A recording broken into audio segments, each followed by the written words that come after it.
This is the Coolermaster MM311. I'll start by telling you now, the price of this is shocking. But before we get to that, there's a few other interesting parts of this mouse which really highlights the price of it even more. I'll go through the mouse in fine detail which will prove why the cost for this is just insane. First, let's take a look at the shape.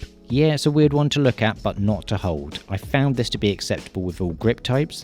There is one possible issue with this mouse, and that is the overhanging buttons in combination with the front half of the mouse flaring outwards. I find that having my ring finger hanging down the side of this mouse to be a bit uncomfortable, whereas it feels a lot better and natural to have it resting on the button itself. This might, however, cause some accidental misclicks whilst you're trying to get used to the finger placement if that's something you're not normally comfortable with. The remaining parts of this shape are quite comfortable. Palm grippers will probably benefit the most from this, as the curves that this mouse has really makes it a more ergo-friendly shape. I find the back hump really gets snug against the palm of my hand. For claw and fingertip grip, this might be more suited for those with larger hands, as it's a bit wide at around about 71mm. Along with the length of 126mm and height of 41mm, it is fair to say that this is a bit of a large lad, especially in comparison to most of the gaming mice that have come out recently. But what is impressive though is the weight of this mouse. Now, with the default alkaline battery inside, it weighs around 77 grams. Replacing it with a lithium battery will give you around 68 grams.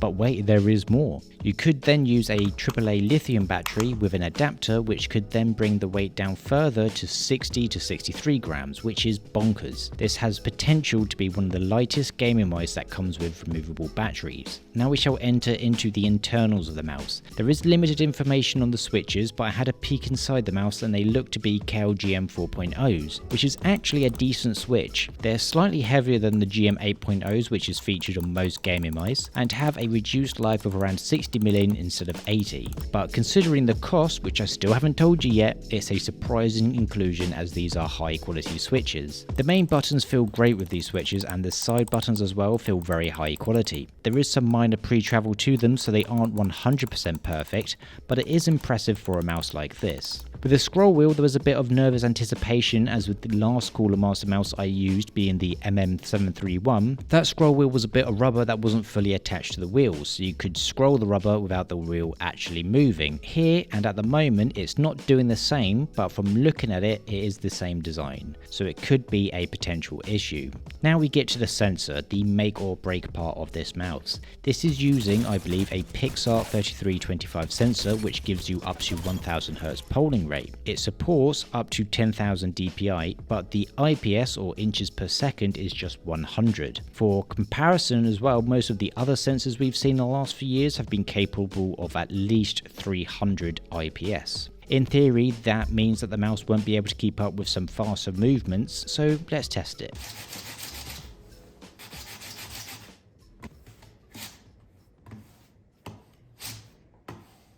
So really I can only make it spin out doing arm movements that I never would normally do. I've been using it whilst playing Apex in DiamondLobbies. And honestly, performance-wise, I have found no problems with this mouse and its sensor. The sensitivity I use in Apex is around about 45cm for a 360, so it is pretty much on the low to medium side anyway. So if you've got a really low sensitivity and you have to do a large and really fast swipe, you might make it spin out. For me, though, that would be rare based on my usage and experience. And besides, if it wasn't a good sensor, would I be able to do this?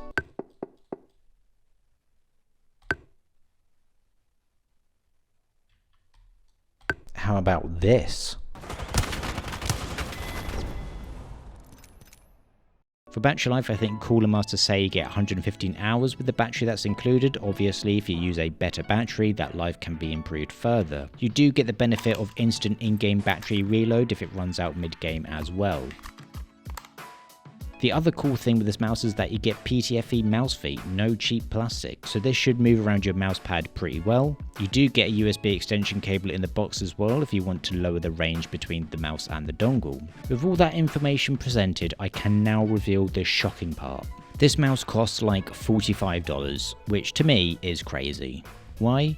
First, you're getting a pretty great shape that is suitable for most, if not all, grip types. If you have smaller hands, honestly, maybe using claw and fingertip would be probably a bit dodgy, but for me it felt fine. Second, the mouse weighs just 78 grams, and if you just swap out the alkaline battery with a lithium battery, you can get that weight down to at least 68 grams, which would then make it one of the lightest mice with a removable battery. And finally, it ticks all the boxes for a basic gaming mouse. You get a 1000 Hz polling rate, decent tried and tested reliable switches, and you get PTFE feet as a standard, so it'll be great on pretty much all mouse pads. Obviously it's not all good, don't get me wrong, it does have this cheap plastic quality that is only really apparent on the grey sections if I'm honest, and there is a minor issue with the balance, or more the design causing a balance issue. There is a smooth curvature going from the bottom of the mouse to the hump extension. This can sometimes cause the mouse to lift when dragging down, so this will only really be a problem if you're a palm gripper, and is something that only really happened to me when I first started using it, so it was just a case of getting used to positioning my hand. But then going back around again to the price of $45 is incredible. It's a really affordable gaming mouse. Some connoisseurs will probably be raising their eyebrows at the sensor, but from my use in game, and I am a gamer, it's not like I'm testing this in The Witcher 3 for example, it's honestly been great. There hasn't been an occasion where I thought, oh, if I was using my Death Adder V3 Pro that wouldn't have happened, it's just been fine. So if you're on a budget, or if you want to get someone their very first gaming mouse and you don't think they'll care for it like a gaming mouse deserves to be, then honestly, this is a fantastic pickup. It really is a perfect entry-level wireless gaming mouse, and I'd highly recommend buying it. If you're wanting another budget alternative, there will be a review on screen now for you to look at.